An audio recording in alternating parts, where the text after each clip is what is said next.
नमस्ते बच्चों, कैसे हैं आप सब। आज मैं आपको कक्षा 10 के स्पर्श इस पाठ्य पुस्तक के पाठ 3 बिहारी के दोहे की व्याख्या को सरल भाषा में सोहत ओढ़े पितु पटु श्याम सलौने गात मनौ नीलमणि सैल पर आतपु परयौ प्रभात प्रस्तुत पंक्तियों के माध्यम से बिहारी श्री कृष्ण के सौंदर्य का वर्णन करते हैं और श्री कृष्ण का सौंदर्य किस प्रकार से निखर कर आ रहा है, उन्होंने कैसे वस्त्रों को पहने हैं, इस बारे में वो बता रहे हैं।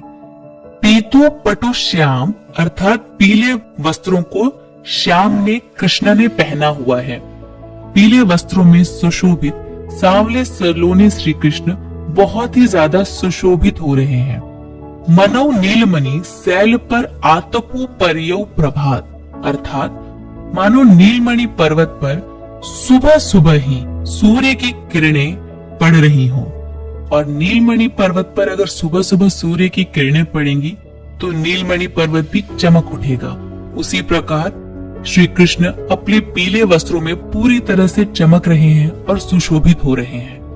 बिहारी ने श्री कृष्ण के सौंदर्य का वर्णन इतने कम शब्दों में और इतनी सुंदरता से कर दिया है।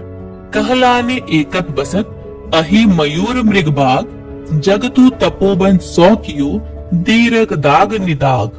बिहारी जी ने इन पंक्तियों के माध्यम से ग्रीष्म ऋतु के अत्यधिक ताप की अर्थात सूर्य की अत्यधिक तेज किरणों के बारे में बताया है। गर्मी के दिनों में बहुत ही ज्यादा ताप से संसार बिल्कुल तपोवन बन जाता है। परिणाम स्वरूप इस भयंकर गर्मी में अर्थात इस गर्मी से बचने के लिए हर शत्रु भी अपनी शत्रुता को भुलाकर एक साथ रहने लगते हैं।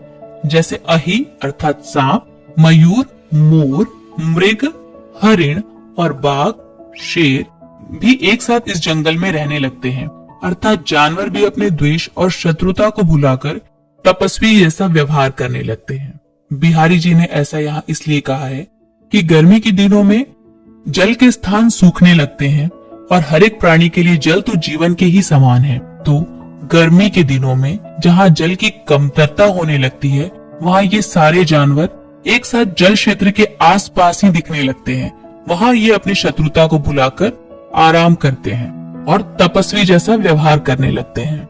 अगला दोहा है बतरस लालच लाल की मुरली धरी लुकाई सोह करे भौहनु हंसे दैन कहे नटी जाई। इन पंक्तियों के माध्यम से बिहारी जी ने गोपियों के मन की इच्छा को बताया है। वृंदावन में हर एक गोपी श्री कृष्ण से बात करना चाहती है और श्री कृष्ण से बात करने के वो बहाने ढूंढती रहती है। इसी सिलसिले में गोपियों ने कृष्ण की बांसुरी अर्थात मुरली को छुपा दिया है और सीधे सीधे कृष्ण से कहती हैं कि उन्होंने उनकी मुरली नहीं चुराई है और श्री कृष्ण को मुरली देने से मना कर देती हैं। अगला दोहा है कहत नटत रिझत खिजत मिलत खिलत लजियात भरे भौन में करत हैं नैननु ही सब बात। इन पंक्तियों के माध्यम से बिहारी जी ने दो प्रेमी युगल के बारे में बताया है कि भरी भीड़ में भी ये दो प्रेमी युगल दूर रहकर भी आंखों ही आंखों में इशारों से किस प्रकार बातें कर लेते हैं और वो किस प्रकार अपने प्रेम का इजहार एक दूसरे से करते हैं।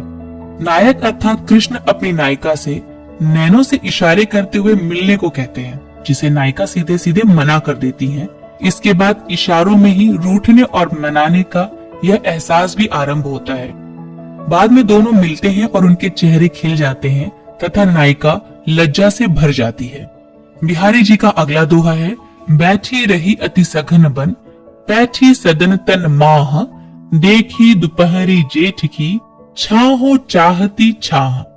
इन पंक्तियों के माध्यम से बिहारी जी ने जेठ महीने में पड़ने वाली गर्मी के दोपहर का वर्णन किया है कि किस प्रकार जेठ महीने की जो दोपहर होती है उसके गर्मी की धूप कितनी तेज होती है और आराम करने के लिए कहीं भी छाया नसीब नहीं होती और ऐसा प्रतीत होता है कि गर्मी से बचकर वह छाया भी कहीं विश्राम करने के लिए चली गई है।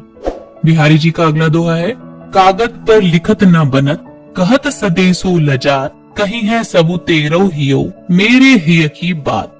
इन पंक्तियों के माध्यम से बिहारी जी उस नायिका के मनोदशा को बता रहे हैं जिसका प्रेमी उससे दूर चला गया है।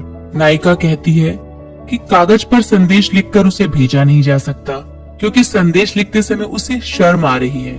फिर नायिका कहती है वह संदेश वह किसी से भिजवा भी नहीं सकती, क्योंकि उसे अपने दिल की बात किसी को बताने में भी शर्म आ रही है। इसीलिए नायिका नायक को संबोधित करते हुए कहती है कि अब मेरे हृदय के बात को तुम महसूस करो कि मैं क्या कहना चाहती हूँ।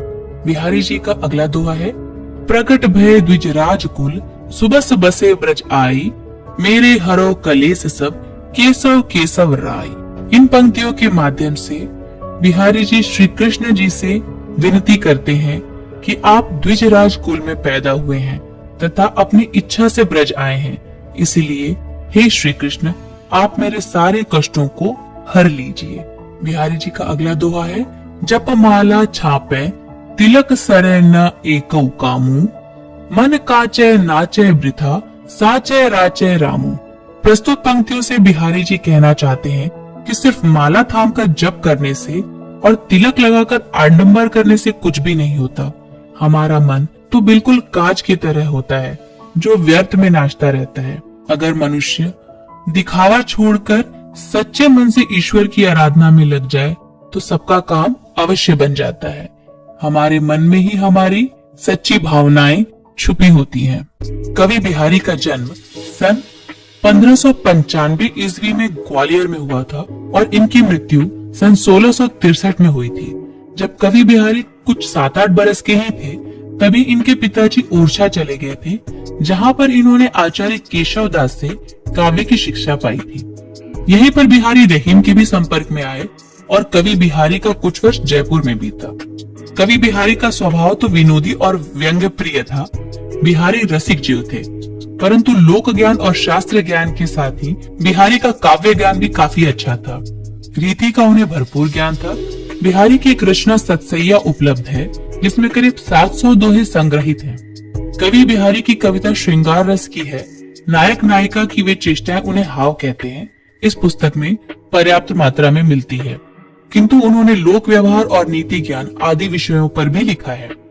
इस पाठ में संकलित दोहों में सभी प्रकार की छटाएं हैं और कवि बिहारी कम से कम शब्दों में अधिक से अधिक बातों को बता देने की कला में बहुत ही ज्यादा निपुण भी थे। Look me in the face, tell me that you love me, even